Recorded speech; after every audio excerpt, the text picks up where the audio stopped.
ए तू बरा आहेस ना? हा मी बरा आहे, पण मला ते जरा हे आलं हे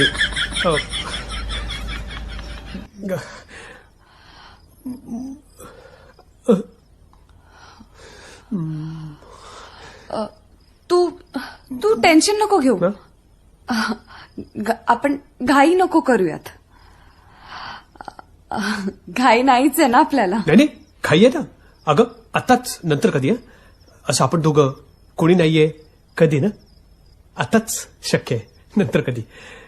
पण ते कसं